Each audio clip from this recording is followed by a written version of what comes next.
Don't ask, are you worthy of the goal? Ask, is the goal worthy of you? You're trading your life for it. You want to have a goal that's worth failing for. An ideal is an idea that you have fallen in love with. You see, the beautiful truth is, you and I have more potential than we will ever understand. We've got phenomenal powers. Intuition is an intellectual factor. It's like perception, the will, reason, imagination, memory, and intuition. These are higher faculties. These are the faculties that separate us from all of the rest of the animal kingdom. All the rest of the animal kingdom is completely at home in their environment. They blend in. You and I are totally disoriented in our environment. And that is because we've been given the godlike ability to create our own environment. You and I are spiritual beings. And if we are not inspired to do something, it's because we're not thinking of who we are. The essence of us is spirit. And spirit's always for expansion and fuller expression. He gets into that so beautifully in the area of imagination. He said it's the most marvelous, miraculous, inconceivably powerful force the world's ever known. It's the imagination that permits us to move into the spiritual essence of who we are.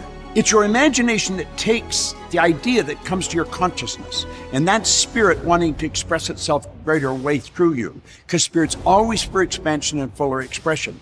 And so it's the raising of our conscious awareness. He said there are 4 simple steps which lead to the habit of persistence. Number 1, a definite purpose backed by a burning desire for its fulfillment. Number 2, a definite plan expressed in continuous action.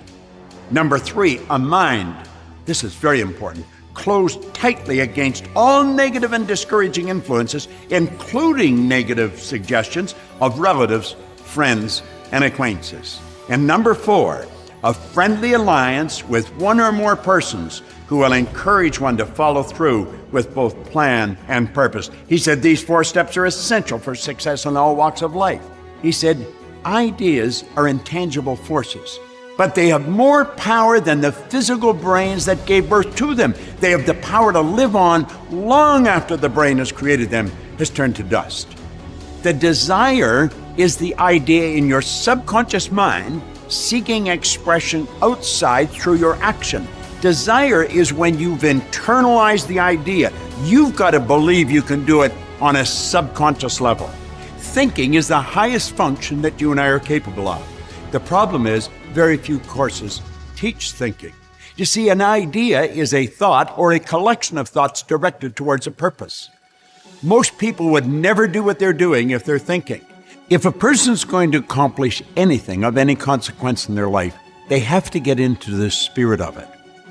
In other words, I think we have to understand, where does the information come from? Where does the energy come from to create things? Well, we go to spirit. Spirit flows to and through us, and we can think the highest function that we're capable of, and we build an image in our mind.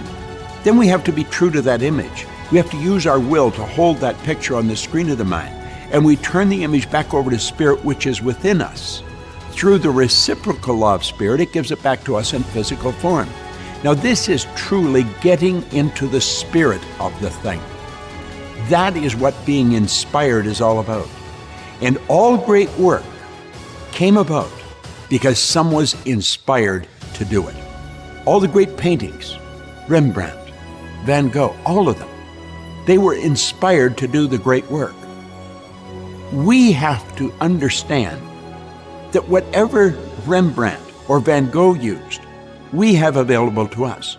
We're God's highest form of creation. Spirit flows to and through us. It's our responsibility to decide what we're going to do with it. I think we've got an obligation to do great work. We're only here for a short time, not a long time.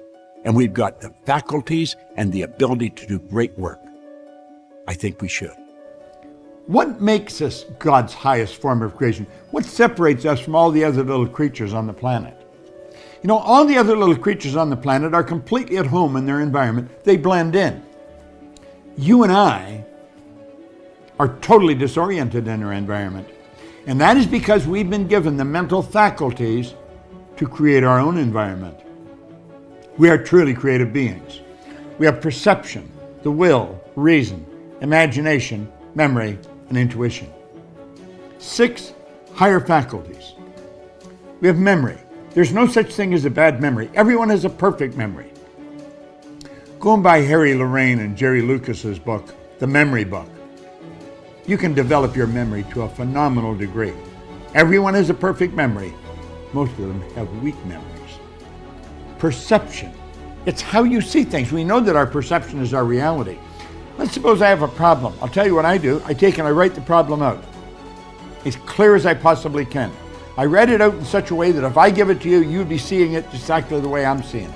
I'll put it in the middle of a table, and then I'll sit and I'll look at it, and I'll say, now is that problem in me or is it on the paper? And I work at it until I get it on the paper and get it out of me. Then I'm looking at the situation, the problem, as a challenge. It's something that I can look at objectively as a stranger might. Then I'll go and I'll sit the other side of the table. I'll physically move and I'll say, how would Napoleon Hill look at this? And I would attempt to get in Hill's energy and get his perception of it. Then I may go sit at another place on the table and I do the same thing. And I might say, how would Thomas Edison look at this? Then I might go and sit at another place and say, how would Henry Ford look at this? And I would mentally look at it and think, if I were them, how would I look at this? I guarantee you, you'll see the opportunity in the problem. That's how you solve it. That's how you use perception. You change, I like the way our good friend Wayne Dyer used to put it. He said, when you change the way you look at something, what you look at changes. Then you have the will. Do you know, when John Kennedy asked Dr. Wernher von Braun what it would take to build a rocket that would carry a person to the moon and bring him back safely to Earth, von Braun answered him in 5 words. He said, the will to do it. You see, the will is that mental faculty that gives you the ability to hold one idea on the screen of your mind to the exclusion of all outside distractions. It gives you the ability to concentrate. When you concentrate, your thoughts increase in amplitude of vibration. Your thoughts become much more powerful. You have the ability to raise and lower your own power through your thinking. Well, that's what the will is for, to hold one idea to the exclusion of all outside distractions that are begging your attention through your senses. Imagination. Then we have reason. Reason, right reason. Most people reason away their success. Reason is where you pluck thoughts out of the ether. You create thoughts. You can pick up thoughts. Thoughts are floating around, other people's thoughts. Or you can create them. You create them because you've got what's called an inductive reasoning factor. And you pull thoughts and build them together, and you build an idea. And if you don't like the idea, take another thought and add it. And you keep adding thoughts until you got the idea you want. Reason. Think. Think. How can I fix this? How can I do that? You do it through thinking. You build an image in your mind through thoughts. Thinking is the highest function that you're capable of. So you have perception, the will, reason, imagination, memory, and intuition. There you have it. They're higher faculties. Study them. See, the point is, you don't know how much future you've got. What's gone is gone. There's absolutely nothing you can do about it. Some of you have had divorces. Some of you have probably had bankruptcies. Some of you have had terrible things happen in the past.